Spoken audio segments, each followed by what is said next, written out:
Hello, commentary fans. This is Mike again, and I am here for the second episode of our little commentary experiment. And today we're going to do a film that means a lot to me, Frankenstein Meets the Wolfman.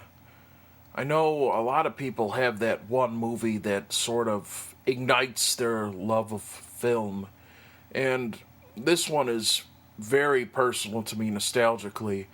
It was kind of like my Star Wars in that, it showed me the magic of movies and the magic of pretend, and it ignited my love affair with the Universal monsters, and just, kind of my love affair with acting, too, because I was really taken in by Lon Chaney's performance in this film as Lawrence Talbot, the tragic wolfman.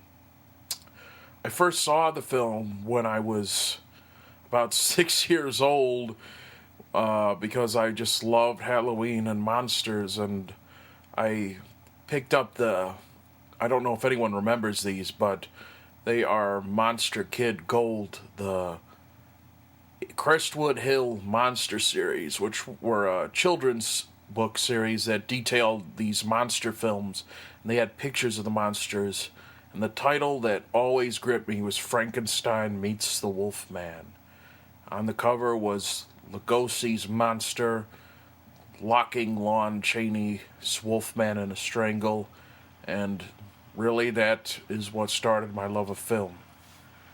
We are going to watch, believe it or not, I have the Laserdisc edition. I don't own this film on any other format, but we're going to start. We are on the Universal Classic logo, and I am going to start in 1, 2, and 3. A Universal picture. You'll notice that this is a very different Universal Studios than the one that made Dracula and Frankenstein. By this point in time, the monsters became a B-movie type scenario, and that there wasn't really the same kind of mystique to them. They were, I don't know what you'd call, if you call it quickies, the kind of movie that they turned out, and they're definitely moved from an A movie to a B movie.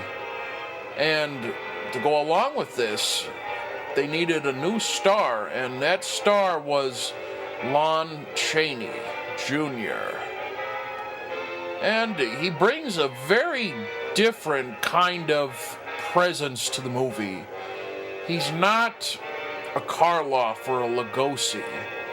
Previously, he had starred in Of Mice and Men, and that was his breakthrough role, which is a terrific film if you haven't seen it.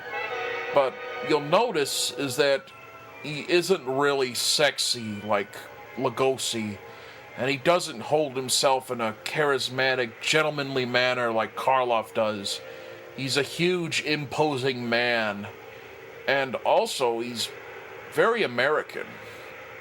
Very much an American boy.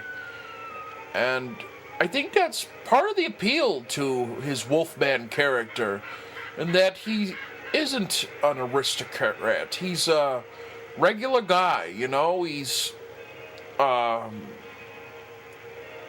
rough around the edges, a regular blue-collar kind of experience, and he finds himself thrust into the world of monsters, and unfortunately for Lawrence, he becomes a werewolf himself.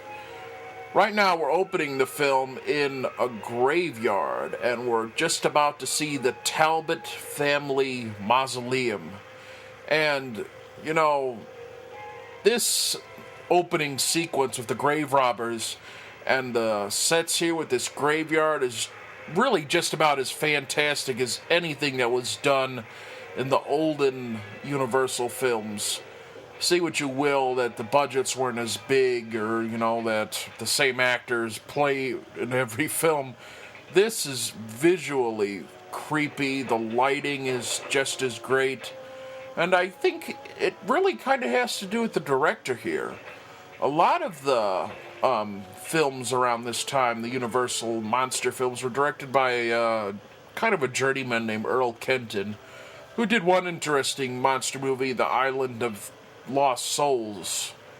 But for the most part, I think there's kind of a generic look and feel to them. They're not really all that special in terms of direction, besides from the acting. But here it is by Roy William Neill, who directed a lot of the Sherlock Holmes, Basil Rathbone, and Nigel Bruce films. And I think, he brings some of that class that those films had here. And he's really effective at staging some pretty scary sequences. This is probably the most frightening moment in the film. It still kind of gets you. It's a jump scare, but it goes with the traditional nightmare of being in a haunted graveyard and the dead not quite staying put. And these two bozo grave robbers chose the perfect night to go and disturb Lawrence's rest, a full moon shining bright over his tomb. And I think one thing that is kind of interesting about this is that The Wolfman isn't really a movie that lends itself, to a sequel. I think, just seeing Lawrence, spoilers if you haven't seen it, but you really should, it's a classic, that Lawrence dies at the end of it. He is lifted from his curse in a way that seems pretty definitive, and it's a very poetic and tragic scene. His father kills him, and then he reverts back to his original form. And so here, there was such a demand for a sequel that they needed to find a way to bring Lawrence back from the dead. And this beginning, I think, is terrific, but it does kind of pose some questions in why wasn't the silver-tipped cane quite enough to finish Larry off. Here we have them removing Wolfsbane from the tomb. And, trait about these, here comes Lawrence's hand, ready to grab the unfortunate grave robber. And the first time I saw that, I was kind of spooked out. It's a pretty good jump scare. One of the classics, I think. But as I was saying, these Universal films, at least from this period of time, they don't really develop a whole lot of continuity between the ones before it. And I, being a young, impressionable fan, I like to come up with my own theories. And I came up with this whole story about how Maleva, the old gypsy woman who we're going to see again, put the Wolfbane over Lawrence to keep him dead, and the grave robbers removing it from his corpse is what sprung him back to life. Here we're going to finally be introduced to Lon Chaney's Wolfman, who apparently just comes out of the tomb, and he's almost right back to the scenario of what happened 4 years prior. That horrible head wound from his father's cane. Queen's Hospital in Cardiff. We're about to be introduced to Dr. Manning, who is one of the protagonists of the film. And I think he's a really interesting character. He's played by Patric Knowles, who, if you're familiar with the original Wolfman, played Frank, kind of Chaney's romantic rival for the interest of Evelyn Anker's character, Gwen Cunliffe. And I think he's actually much better here, in that it's an interesting take, and the character evolves over the course of the film. He doesn't start off as the mad scientist who is obsessed with life and death. He starts off as a genuine doctor who really wants to help his patients and who feels sorry for Talbot and wants to, get to the bottom of his lycanthropy. He sees that it curses him. And I really think it's an interesting thing. There's some development into his becoming a mad scientist. It comes pretty abruptly at the end. But I like that Knowles has a compassion to his character here. Here we have Chaney coming back to life and realizing that he's been gone all this time and that he's been dead for all essential purposes. And he realizes, much to his dismay, that this curse has made him immortal, that he cannot die, that he is going to be forced to live for eternity as a werewolf. And this will come into play as his main motivation for the film. He wants nothing more than eternal rest, to be freed of his curse, and the only way he knows how to be free is death. Lon Chaney Jr., going off of what I said earlier, represents a different kind of monster. He's the only actor to have played all four of the main monsters, and his approach was different from Karloff or Lugosi. I would even recommend seeing his Dracula film, Son of Dracula, in which he plays as Count Alucard, because even that film, where the Dracula character is an aristocrat, has a very much as a Chinese personal stamp on the film. All of Lon's monsters were very physical, very imposing. And I think that is interesting. I think it's the origin of a different kind of horror film, where the monster is more of a brooding character. I would almost say in some ways it's kind of the origin of the slasher film in some ways, in that the monster is a very physical, imposing beast whose power over people comes through brute force. And, just looking at Lon Chaney, you see how powerful a man he was. Right now we're about to see the first of the werewolf transformations. The full moon is going through the window of Queen's Hospital, and Lon realizes that the curse is still very much alive. The special effects here have greatly improved over the previous film in the series, The Wolfman. Right now, we're actually going to see the transformation on the face, which we didn't actually get to see in the last one. We saw it through the feet. And for everything I've heard, the whole transformation thing was really a laborious process. It was done by Jack Pierce and John P. Fulton, who, that name might sound familiar to, because he created the Invisible Man's invisibility effects. But what would happen is they'd have Chaney would have to sit still in the same place, and they would apply bits and pieces of makeup to him. And he couldn't move, he couldn't eat, he couldn't drink, and little bits of makeup at a time, and it had to be exact, otherwise the whole process and shot would be unsalvageable. And I just can't imagine it, Chaney was a trooper, that's for sure. But the effect is still pretty incredible, I think. And with each film in the series, they did a little bit more with it, and it actually turned out that I think it's even done better in the next film, House of Frankenstein. And here we have the Wolfman prowling the streets. and there's a great physicality to the performance.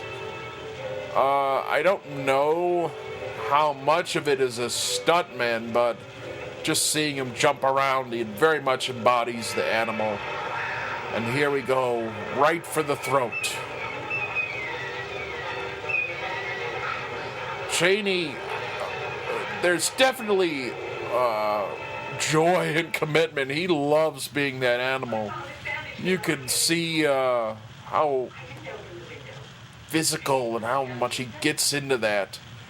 And I definitely think Frankenstein meets the Wolfman is an improvement over the Wolfman. I know the Wolfman is a classic, and I love it very much, but I think that this film takes the character into darker waters, and I like the idea of the Wolfman being not only cursed with lycanthropy, but with immortality. And I think Chaney's scenes with the wolf are more interesting here. They're grander, obviously, because it's a sequel to a huge hit.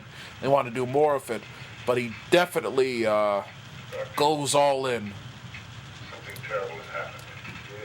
Lon Chaney was, of course, the son of Lon Chaney Jr., the man of 1,000 faces.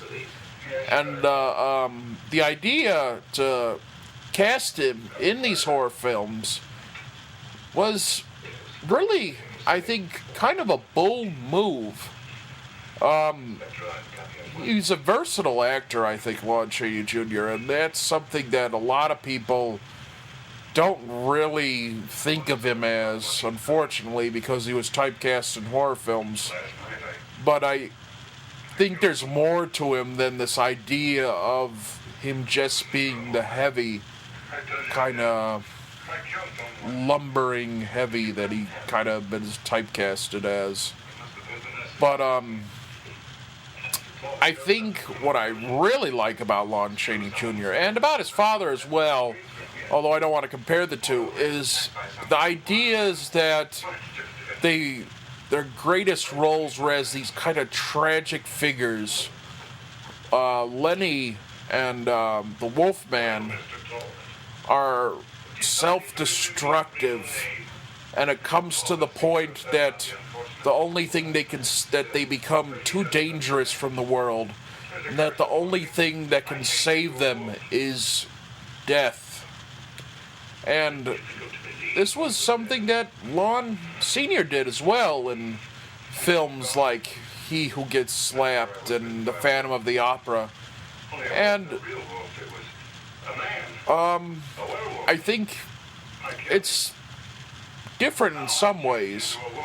I don't like comparing them, but I see it in these characters. And Lon Jr. obviously had a very tragic life. I think he gets a real bum rap in that people only focus on his horrible demons that he suffered with. He was a heavy drinker, obviously, and pretty much a raging alcoholic from what I've heard. But it doesn't stand in the way of him giving a more than capable performance. And, you know, I don't know, maybe it's just me, you know, kind of going in for these poor guys that have demons. I feel sorry for them, and Lon Jr. and Lugosi definitely have a special, I don't know, I would call sympathy from me, but I think it kind of adds to the mythos of them, and that knowing that they did suffer. But I think just looking at these films right now, there's definitely a lot to be proud of. They are great actors. And Lon Jr. especially, he brings, I think, some of that depression and angst into the Wolfman character. People with brain injuries sometimes develop supernormal mental powers that are quite extraordinary. Here we have Dr. Manning trying to explain the line between delusion and reality. He believes that Talbot's curse is all in his head. And, just kind of these Wolfman films, a lot of people think that the legends in them are what the werewolf film actually were. Like the werewolf legends, they think that Curt Siodmak took his werewolf mythos from actual legends. That's not really the truth. A lot of this was actually made up. The famous poem, "Even a man who is pure in heart and says his prayers by night may become a wolf when the wolfbane blooms and the autumn moon is bright," is actually completely made up by Curt Siodmak, but it sounds pretty spectacular, and I can see why people want it to actually be real. Curt Siodmak is, if Lon Chaney Jr. is the actor to remember from this period of films, then Curt Siodmak is definitely the screenwriter.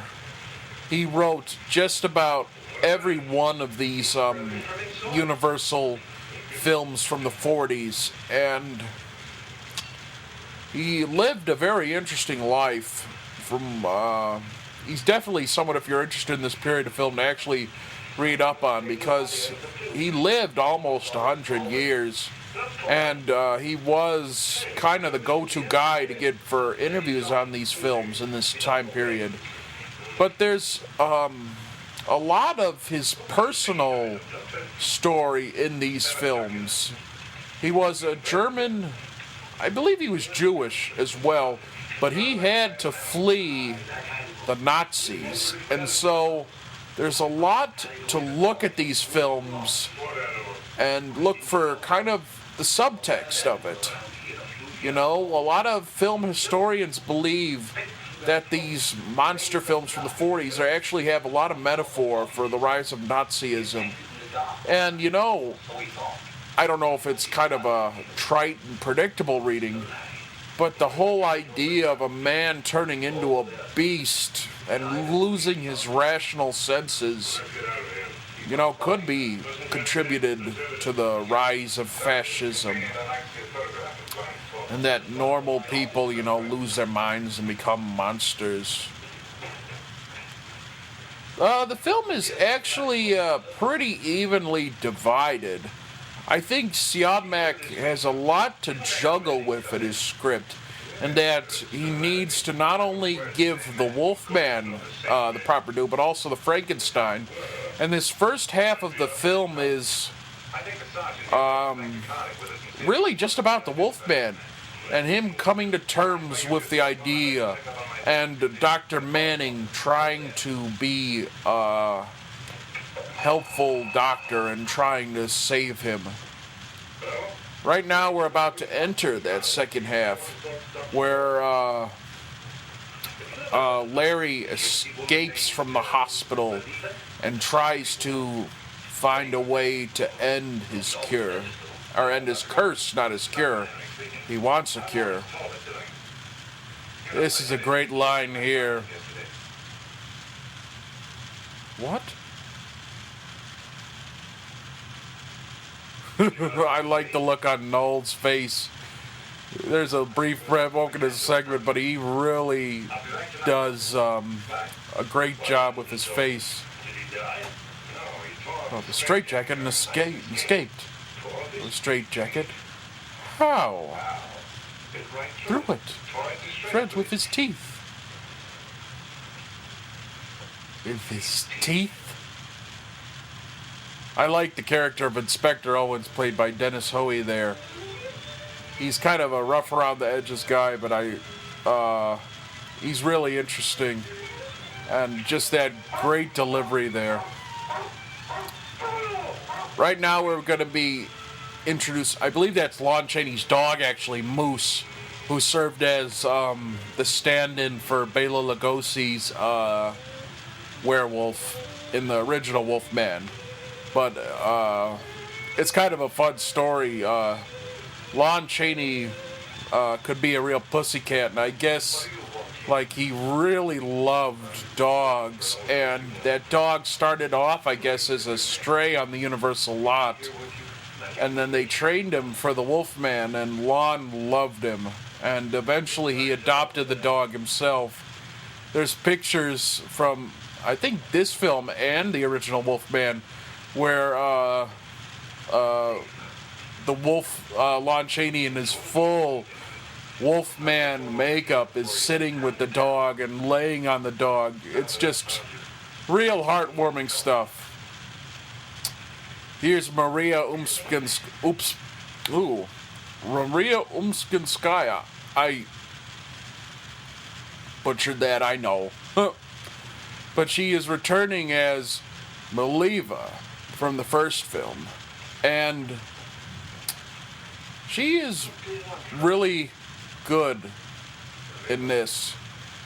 I like the fact that they don't bring her back just for the sake of bringing her back. She really propels the plot forward. And she's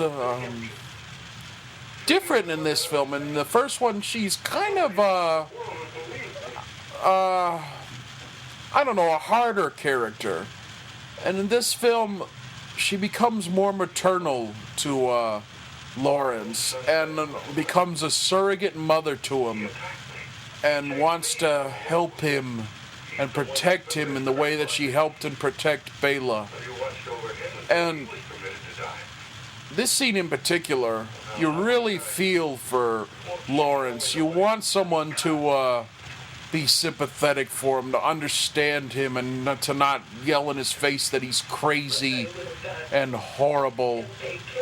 And it's really a great scene. I really think Uspinskaya and Lon Jr. have a great chemistry, and it's... You want Larry to have a reprieve from his curse and to have someone who has sympathy. And here we're getting into, she knows a man that has the power to help Larry.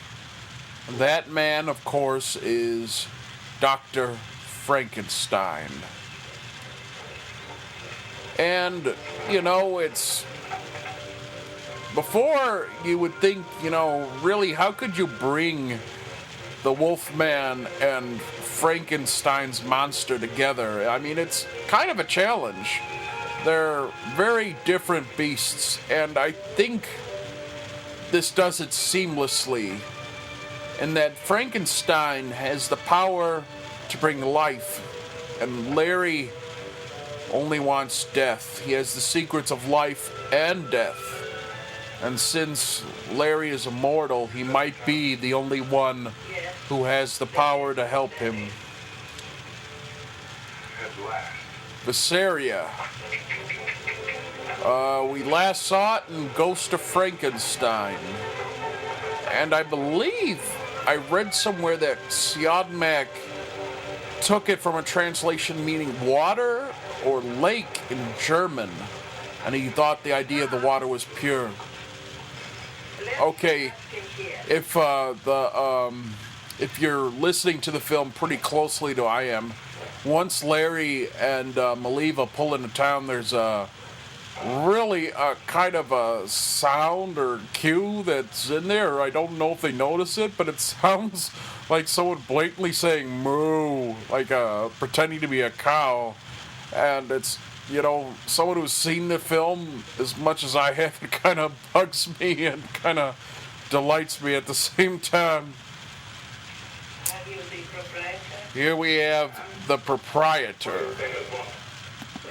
And let me pull up his name here. Vasek Rex Evans. And he is on all cylinders. As soon as you meet him, he is completely angry and bitter and wants nothing to do with anyone. And he's kind of an interesting character in that he knows the horrors of Frankenstein. And the last thing that any of these villagers want is another monster episode. You feel bad for Larry here. Chaney, I would have liked to have seen what Lon Jr. would do in a silent film, because he really has a very expressive face. In these Wolfman films, it's kind of the only thing he does is have dread, but those eyebrows of his and just kind of how he looks into himself is pretty gut-wrenching stuff. Right now we're about to enter another werewolf episode where Larry goes through another one of his horrible spells, and we're going to meet the monster pretty soon. One thing I kind of think is, I don't know if I'd call it a continuity or a goof, but shouldn't they have known? I mean, don't you think Larry has an idea of when the lunar schedule is? And he looks at that moon and kind of comes out of nowhere. He doesn't expect it. Oh, look at those eyes. I really love Lon Chaney Jr. And I gotta say, you know, when you see an actor and you, just someone that you really get into the appreciation of acting with, Lon Chaney Jr. was my first favorite actor. He was the first one that I really got the concept of acting, that, you know, you had to lend great emotion into a role and be able to really get in touch with the character and really commit yourself. And, you know, for anyone who just says Lon Chaney was just a stinking alky, you look at this performance here and how tragic Lawrence is, and you know what? It's a great performance, and he had a great career. I was a monster kid, but you know what? I loved Lon Jr. so much that I wanted more. I would seek out his other films, and you know what? He's just as good as them as he is in his monster roles. And Lon Jr., I think, had a better career than Karloff or Lugosi did when they were out of the monster films. Even though he was typecast, Hollywood would come calling for Lon Jr. He was a favorite of Stanley Kramer, who cast Lon Jr. in a role which I think he should have gotten an Academy Award for, High Noon, where he plays Martin Howe, the old sheriff who is completely disillusioned with the Tin Star and sees it as just a superficial thing, and the monologue Lon Jr. gives in that film was utterly terrific. We just saw Dwight Fry, who we last met in our last movie, Dracula, and poor Dwight Fry is kind of at the bottom of the barrel here. He was reduced to just playing the villager who would light the torches, and he's the one that he's the one that suggested it was a wolf, I think. But Lon Jr. is up prowling around here, and like I said before, there's a great deal more physicality, and I think this film is the closest from this period to looking like the older horror films, just in terms of the set and kind of how they play with positioning. This looks like a gothic horror film For anyone who's ever been to Universal Studios, the European backdrop set where they filmed all these stuff is still there. It served as the village for Frankenstein and probably Dracula as well, the beginning of it. And you notice in a film like this, which I think is much more competently directed than Ghost of Frankenstein or House of Frankenstein were by Earl Kenton, and that there's a lot more mythos here. The lighting, I think, is pretty good. It's a lot more darker and atmospheric, and I think Roy William Neill does a really great job here. I even think he's better than George Wagner in the original Wolfman. Maria Umspinskaya was actually a student of Konstantin Stanislavski, one of the great method actor, the one who came up with the idea of, embracing the character to a certain degree. She came from his studio, and I always thought that's kind of interesting, seeing that here, seeing her in a horror film. Right now, I'm kind of interchanging it, Lon and Lawrence. Lawrence has woken up, and he finds he's in the ruins of the Castle Frankenstein. Like I said, the continuity between these films leaves a lot to be desired. The last film, Ghost of Frankenstein, which starred Chaney as the monster, ended in a fire, and Lawrence is waking up in an ice pile, and the castle is frozen over. He's about to find the monster, and the monster is going to join the story.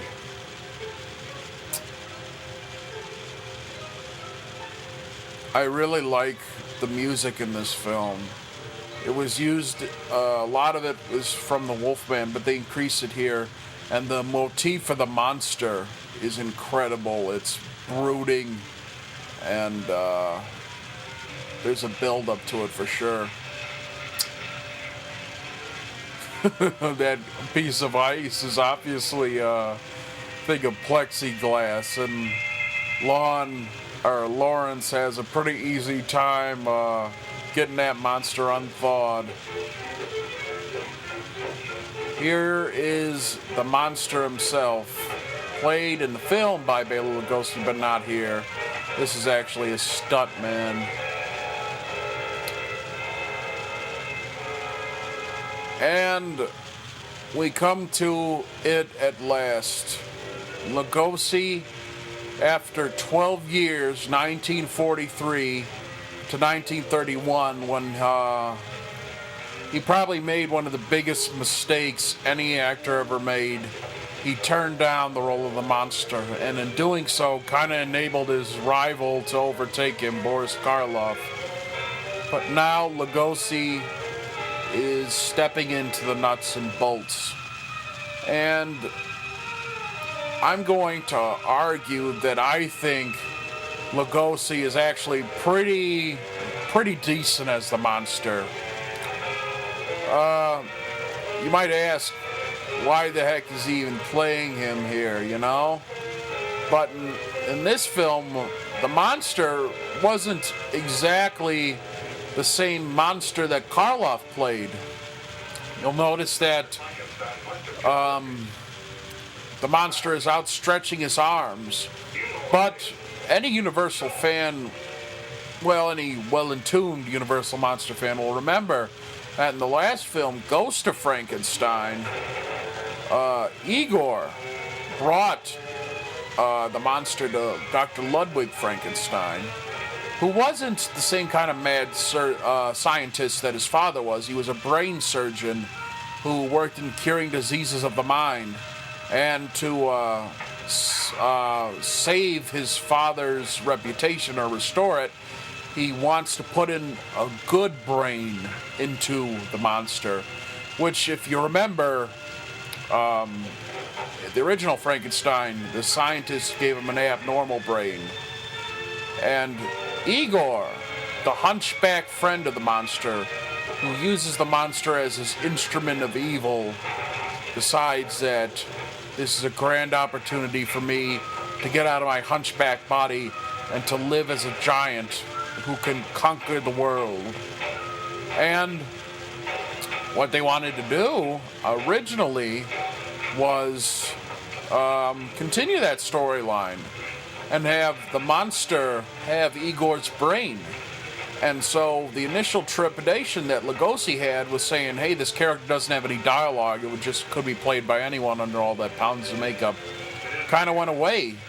And that Lugosi wanted a character. And in the initial script, you get it.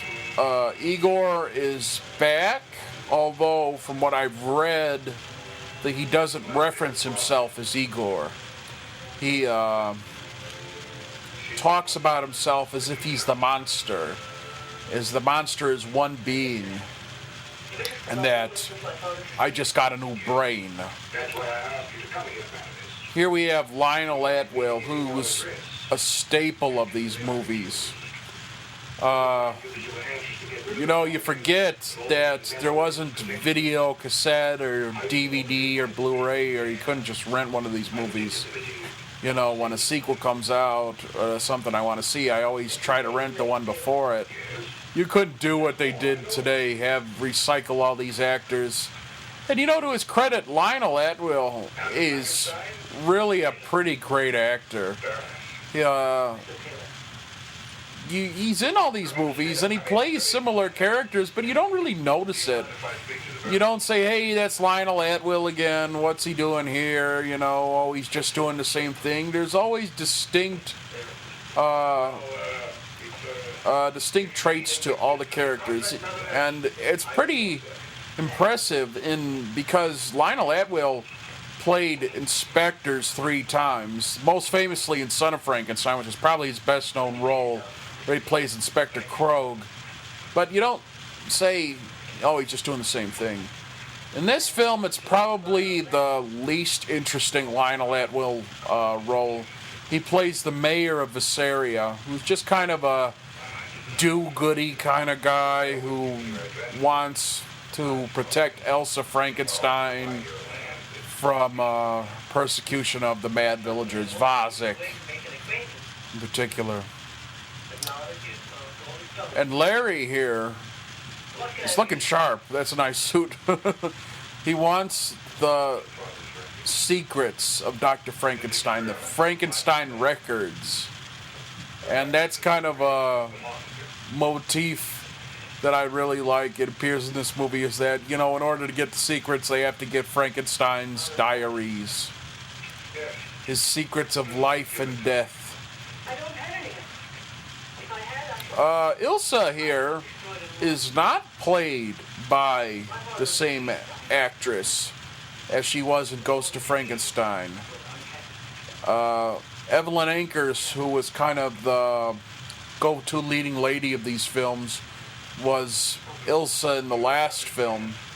And here we have... Oh, the name escapes me. In just a moment, I'll pull it up.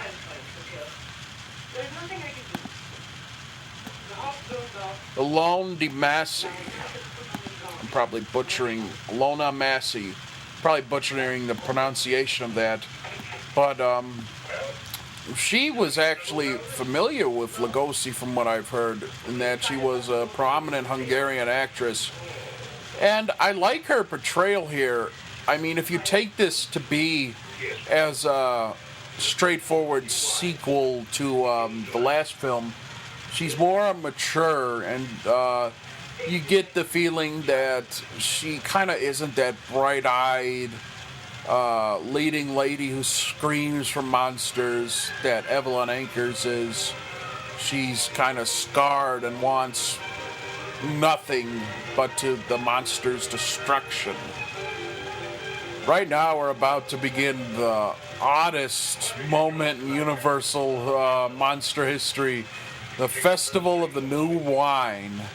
And it's really kind of incredible. A full song. I don't even know if it has a title, but Follow La La La.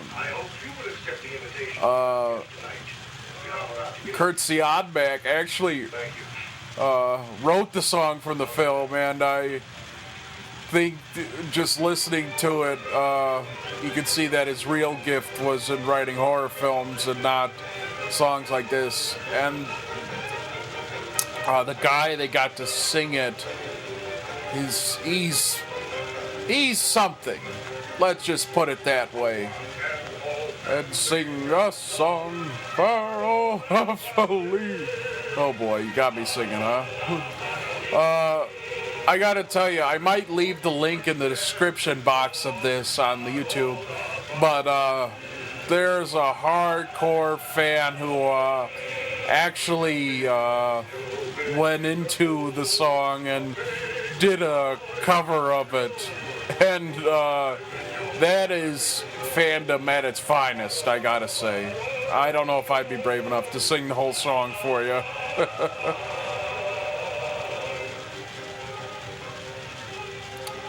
Here we have old Vasaria again, who probably his only joyful moment. I guess the actor Rex Evans was an artist, and he did caricatures of the cast, and the one he did of Lon Jr. I think I've seen before, and it actually was pretty interesting.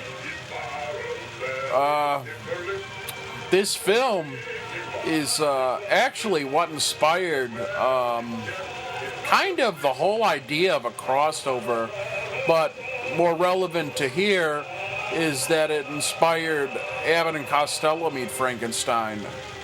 Bud Abbott and Lou Costello are, of course, Universal's big other draw. They were the comedy team, and they saw the set of this movie and visited it, and they thought, hey, you know, what if we could do this? And I guess they originally wanted to do it as a Broadway show, but eventually they would do Abbott and Costello Meet Frankenstein, and it's a great idea and really inspired. Lawrence here just went mad because life is short, death is long, and he doesn't want to live eternally, and he goes utterly mad. I don't want to live eternally. Why did you say that to me? Well, wait, all of you. All of you. Poor Lawrence. You know, I don't think he hams it up at all. You really feel it for him. You really do. And here comes our character from the first half of the film, Dr. Manning, because you need a doctor to operate Dr. Frankenstein's machinery, and we have Dr. Manning here. Lon Chaney would go on to play the Wolfman 4 or 5 times, and a 6th time in episode of Route 66, which is actually kind of fun. I think that's the only thing that show is remembered for these days. But I think the character of the Wolfman, I think, you know, you can't say this about Frankenstein, but the Wolfman, I think, is a character that could be carried on to do these sequels, because they explore new things with him in each film, and even though he kind of wants death in every one, they do different spins on it.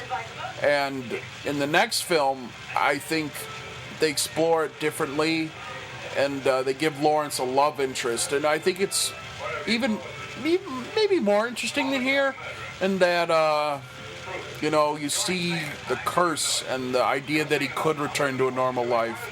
And in House of Dracula, which, you know, even for a monster fan, for me, it's kind of hard to say you love that film. I like it. But you get Lawrence finally getting a cure.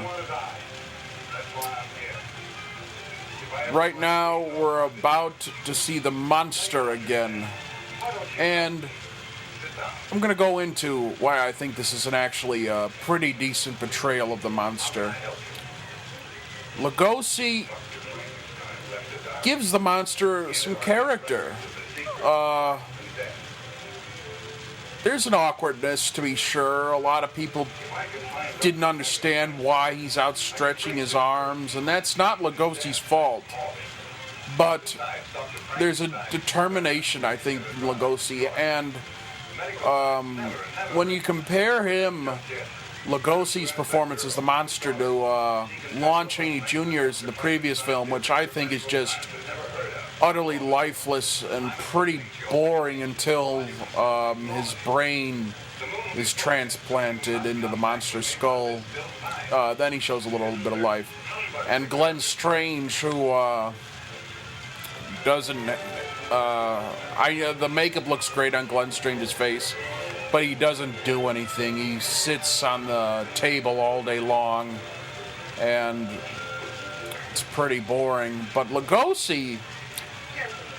the monster isn't a lab lurch. He moves around.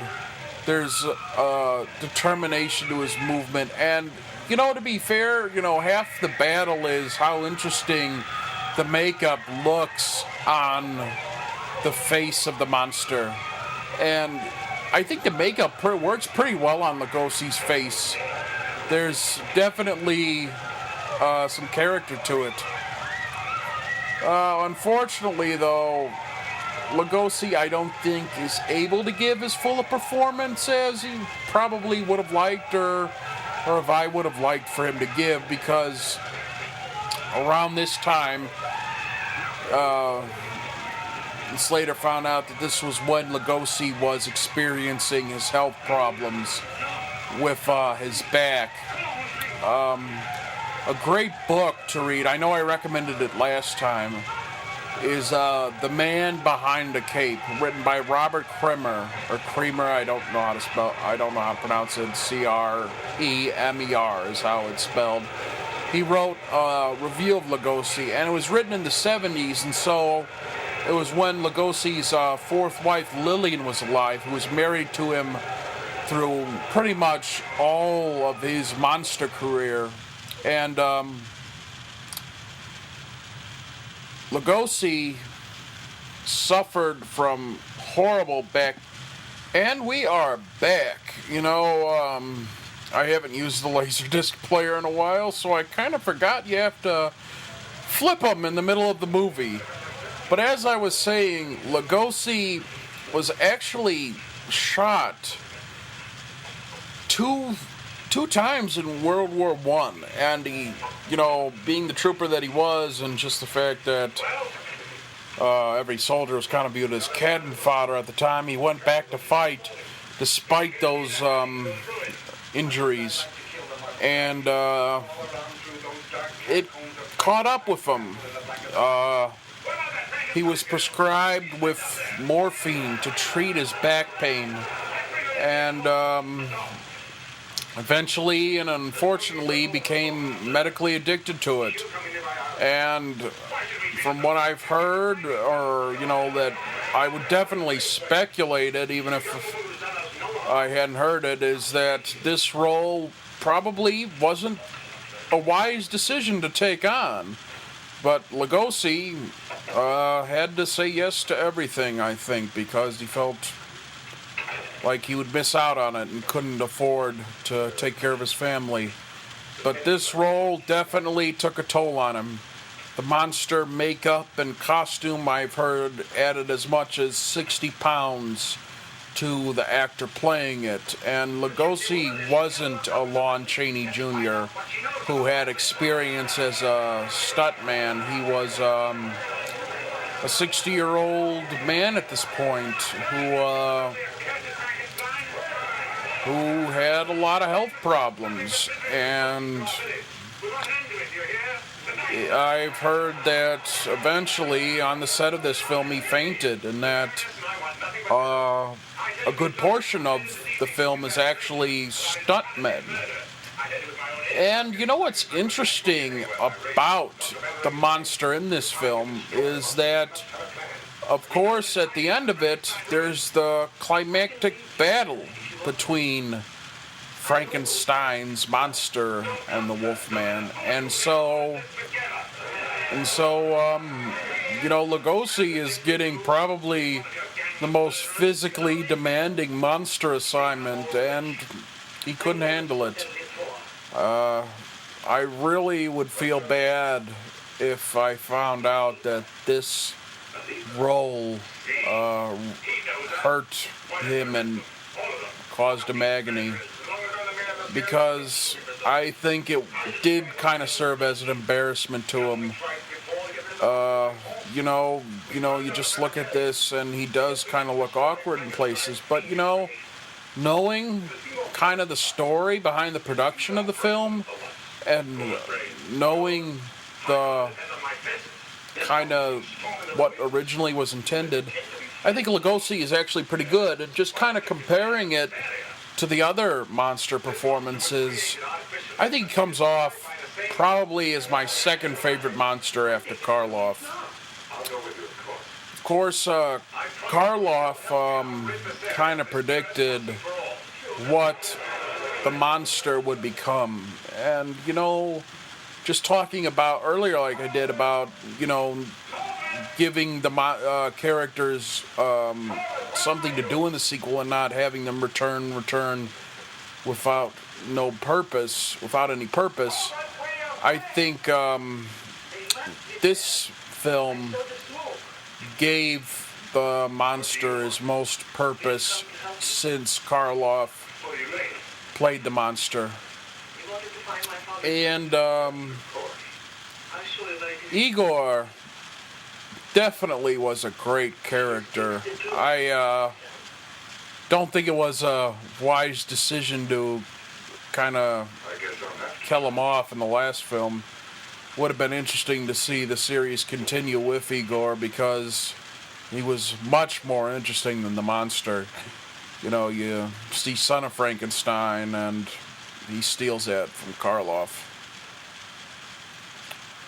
One thing I think people try to look for in this movie is that in the original cut of it, Igor did talk. And so,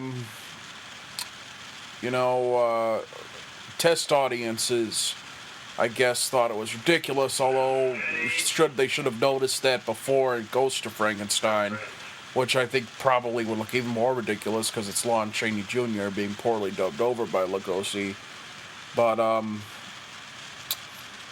I guess they thought it looked silly, and the monster, Igor as the monster, still wanted to conquer the world, and some people thought, hey, that's pretty similar to Hitler, but I think that's kind of silly.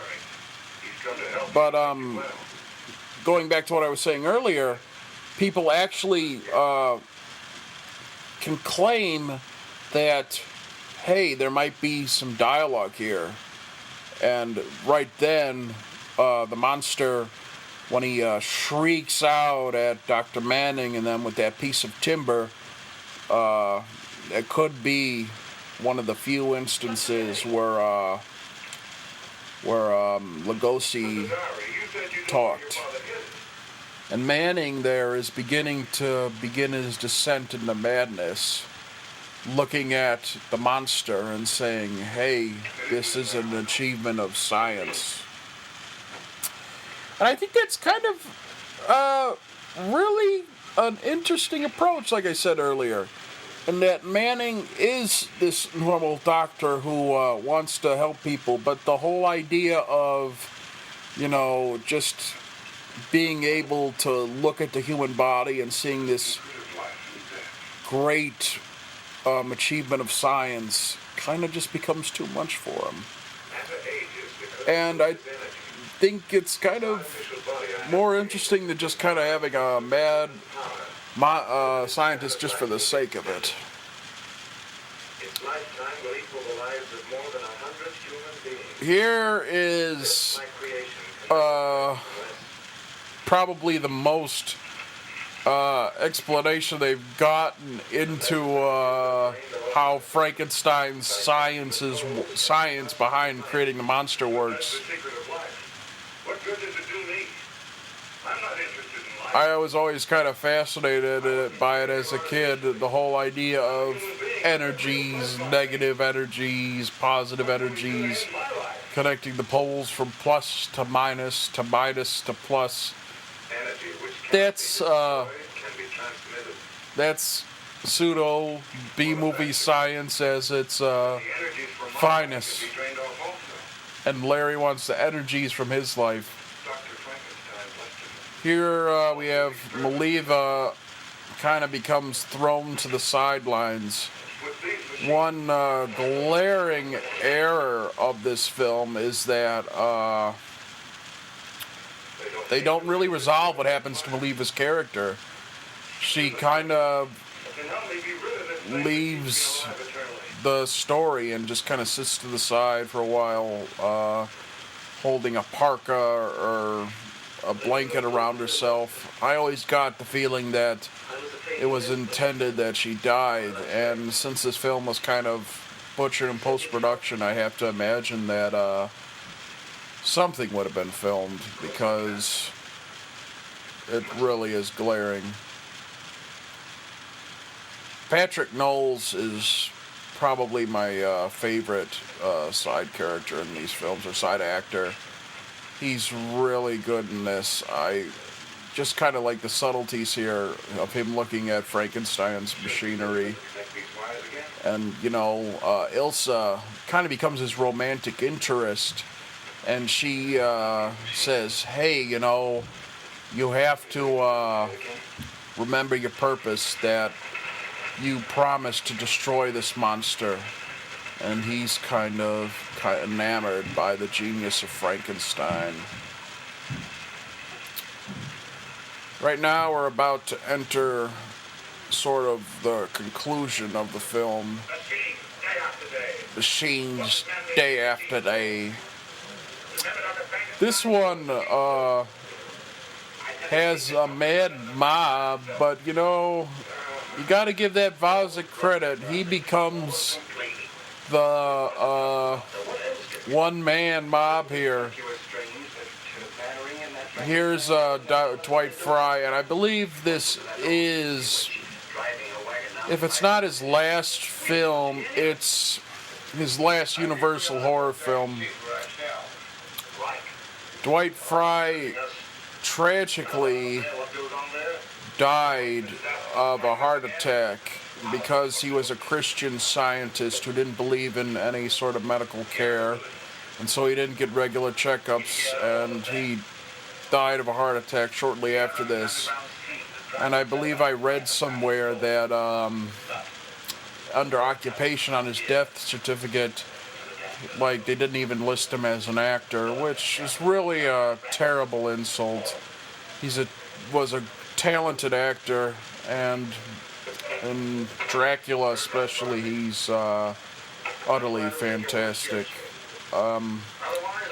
Right before he died, Dwight Fry was actually offered a pretty substantial role in a biography of Woodrow Wilson. I believe it was called Wilson, just because he looked like the character he was playing. I think it was one of Wilson's secretaries. And that really just adds insult to injury, that he could have maybe added some luster to his name. And, you know, with these kind of actors that have had these tragic fates, Lon Jr. with his alcoholism, Dwight Fry being forgotten, and Lugosi with his morphine addiction, I think it kind of is nice that they've had this reputation come back. There was just a scene there where the monster looks up, and then I think definitely there was dialogue there. That castle is really kind of neat. I love the miniatures here. It really is kind of interesting. I don't want to live through another spell. I know. But please don't bother me now. I have Here we have, it must be tonight. it must be tonight because of all nights to perform this final experiment. It is of a full moon. Ilsa wants Dr. Manning to devote all his attention to the monster, and it becomes the question of whether Dr. Manning is going to keep to his original purpose and help this patient that is so in need of his help and that he feels so sorry for, or if he's going to give in to the monster, and whether to give the monster life or to take it from him in the same way.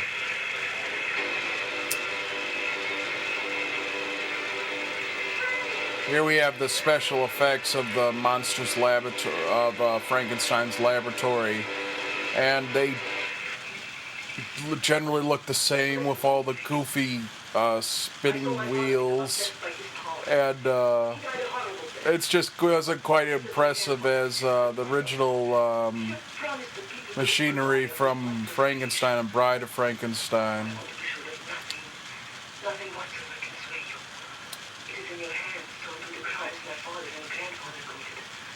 Right now we're about to begin the finale of the film, where Frankenstein finally meets the Wolfman. Here they're setting up the experiment.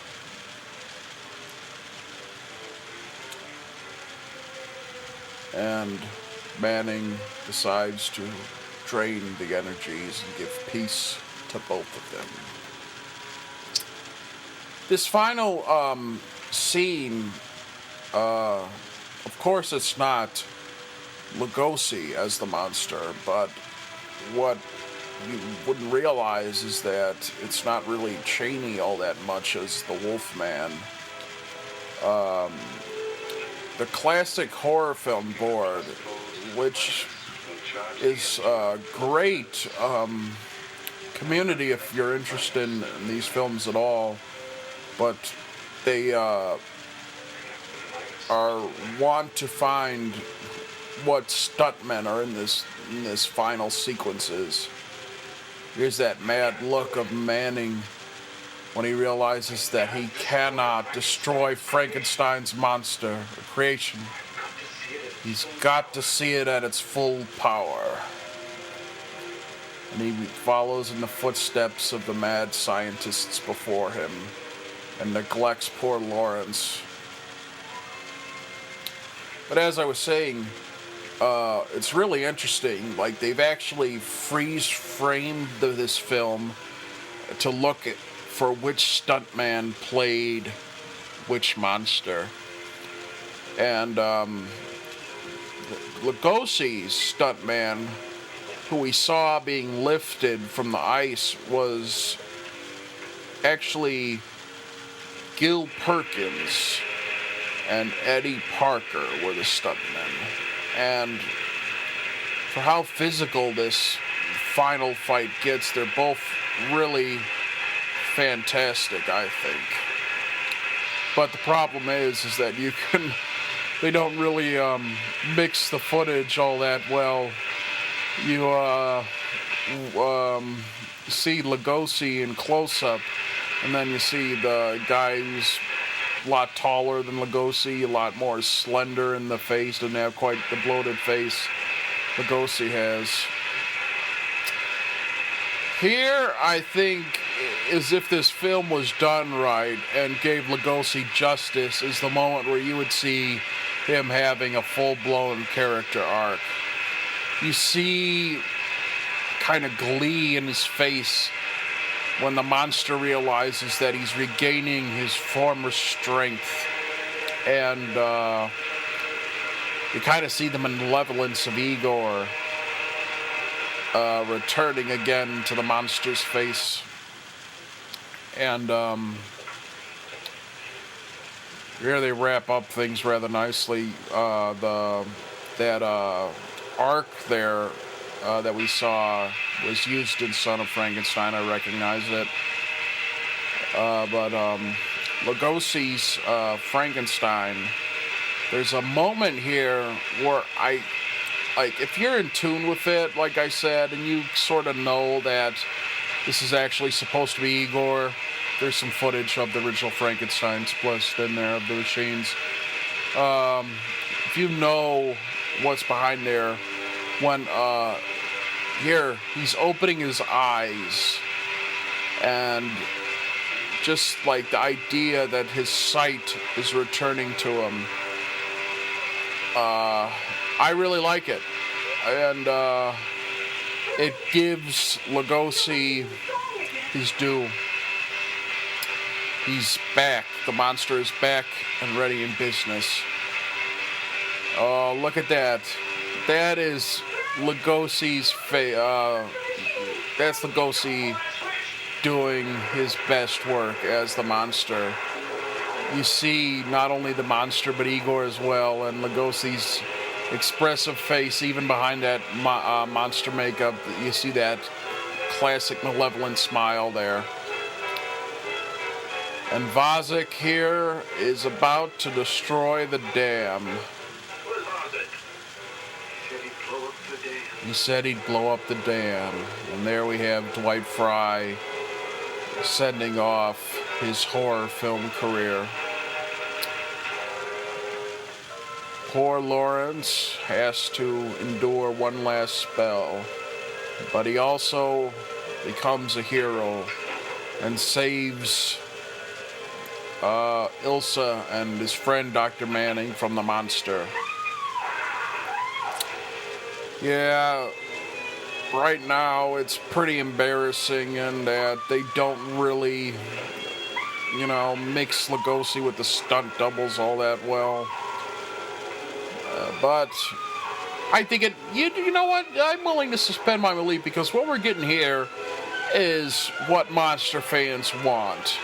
To see their favorite monsters together in a brawl. And, Siodmak had a pretty rough task to get us to this point. But it is satisfying as all hell. This is, I would even go so far as to say that this is the best B movie ever made. It exploits all the tropes you want in a monster film like that. I think that's the only shot you see of Lugosi fighting Chaney's Wolfman.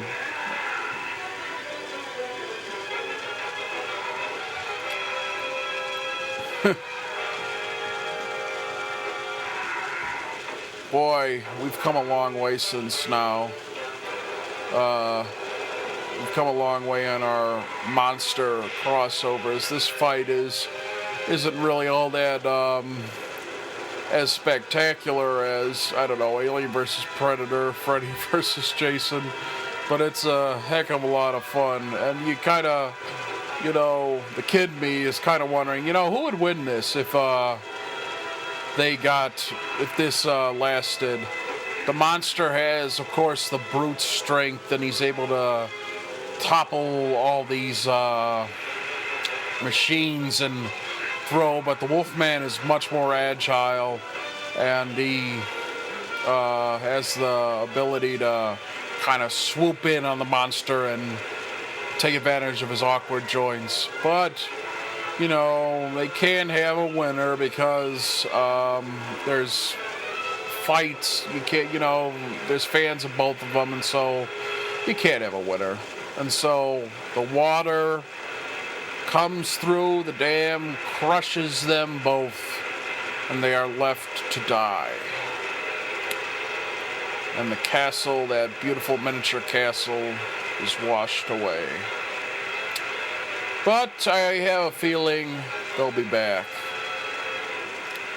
This would actually be Lugosi's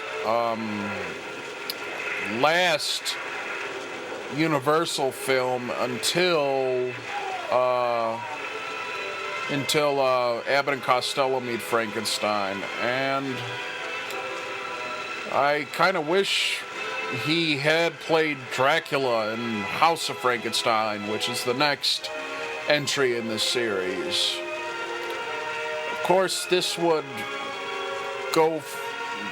delivered what monster fans wanted, and in House of Frankenstein, they gave us a little bit more. They had Karloff, Dracula, the monster, and the Wolfman. I hope you enjoyed this commentary. We're now at the end, and this really was a labor of love for me. Frankenstein meets the Wolfman. You know, it's not the best film ever made, but it's one of my favorites, that's for sure, because it really is a heck of a lot of fun.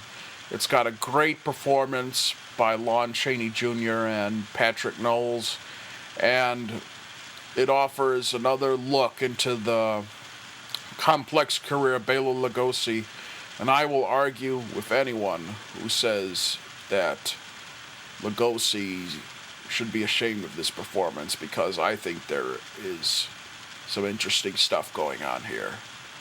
It's a fun movie, and I hope you had fun watching it with me. Have a great night.